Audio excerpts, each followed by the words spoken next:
السلام علیکم عزیز طلباء و طالبات، اردو ادب لیکچر کے فورم سے میں آپ سے مخاطب ہوں۔ یہ سلسلہ پنجاب پبلک سروس کمیشن کے لیکچرشپ کے امتحان میں آپ کے لیے معاون و مددگار ثابت ہوگا۔ اس کے علاوہ جو بھی آپ کے اردو کے متعلقہ اگزام ہے، جنرل نالج کے حوالے سے یہ سر سید احمد خان کے بارے میں سوال پوچھے جاتے ہیں، تو یہ سر سید احمد خان کے بارے میں خصوصی طور پر لیکچر تیار کیا گیا ہے۔ تو یہ بڑی انفارمیٹو گفتگو ہوگی، اس کو آپ نے غور سے سننا ہے، اور اس کے ساتھ میں یہ بھی آپ سے کہوں گا کہ جنہوں نے اس چینل کو سبسکرائب نہیں کیا وہ بھی سبسکرائب کر لیں، لائک بھی کریں، اس کے ساتھ کمنٹس میں اپنے تاثرات کا بھی اظہار کریں، تاکہ ان تاثرات کی روشنی میں میرے اندر میں جو کوئی تھوڑی بہت کمی کوتاہی رہ جاتی ہے اس کو بھی دور کیا جائے گا، اور آپ کی ڈیمانڈ پر مزید انفارمیٹو لیکچر بھی اپلوڈ کیے جائیں گے۔ تو آج شروع کرتے ہیں۔ سر سید احمد خان یہ دہلی میں 17 اکتوبر 1817 کو پیدا ہوئے۔ ان کی وفات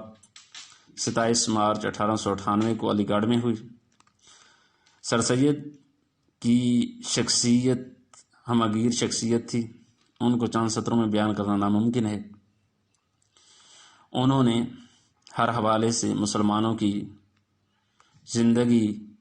کو کامیاب و کامران بنانے میں کوئی کسر نہ چھوڑی۔ انہوں نے ہر حوالے سے مسلمانوں کو بیدار کرنے کی سعی کی، اور اس میں وہ کافی کامیاب بھی رہے، اور ان کی تاریخ کا جو اثر تھا وہ ان کی زندگی میں ہی نہیں جاری رہا، بلکہ ان کی زندگی کے بعد، ان کے مرنے کے بعد بھی جاری رہا، کیونکہ انہوں نے اپنی تحریک، جس کو ہم تحریک سر سید احمد خان بھی کہتے ہیں، تحریک علی گڑھ کے نام سے بھی جانتے ہیں، تو اس میں انہوں نے کافی کچھ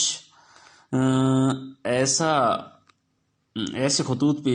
چیزیں استوار کیں جس پہ جو بعد میں آنے والے لوگ تھے وہ بھی انہی خطوط پر چلنے پر مجبور ہو گئے۔ تو یہ ان کی عقل مندی تھی، یہ ان کی دانائی تھی، یہ ان کی سیاسی بصیرت تھی، یہ ان کا تاریخی شعور تھا، یہ ان کا مسلمانوں کے حوالے سے، مسلمانوں کی نفسیات کے حوالے سے ادراک تھا، جن کے بل بوتے پر انہوں نے مسلمانوں کو ایسے نیج پہ چلایا جس کے اوپر چل کر انہوں نے پاکستان جیسی عظیم سلطنت کو حاصل کرنے میں نمایاں کامیابی حاصل کی۔ اور یہ سر سید کے ہی خطوط تھے جن پر چل کر مسلمانوں نے انگریزوں سے چھٹکارا حاصل کیا، ہندوؤں سے چھٹکارا حاصل کیا، تو یہ ان کی بہت بڑی کامیابی تھی۔ تو آج ہم ان کے کارناموں کے حوالے سے سرسری کا ذکر کرتے ہیں۔ ان کی زندگی مقصد کی لگن تھی، صحیح مسلسل تھی، لگاتار کوشش کرتے تھے، استقلال تھا، آئینی لوہے جیسا عزم رکھتے تھے۔ انہوں نے دنیاوی لحاظ سے بھی ترقی کی، یعنی کہ اس طرح ہوا کہ نائب میر منشی کے عہدے پر فائز ہوئے، وہاں سے ترقی کرتے کرتے جج بنے، اور انہوں نے KCSI کا خطاب بھی پایا۔ انگریزی سرکار میں عزت کی نگاہ سے دیکھے گئے، برطانیہ کا بھی انہوں نے دورہ کیا۔ زندگی کا یہ پہلو بھی کامیاب تھا، لیکن اصل کمال یہ تھا کہ ان میں دوسروں کو متاثر کرنے کی صلاحیت بدرجہ کم تھی۔ اس لیے جس مشن کا آغاز تنہا کیا تھا، مرتے دم تک نہ صرف اس میں کامیاب رہے، بلکہ رفیقوں کا ایک ایسا حلقہ بھی چھوڑ گئے جو ان کے مقاصد کو آگے بڑھاتا رہا۔ صرف معروف تصانیف سے ہی ان کی وسیع دلچسپیوں کا اندازہ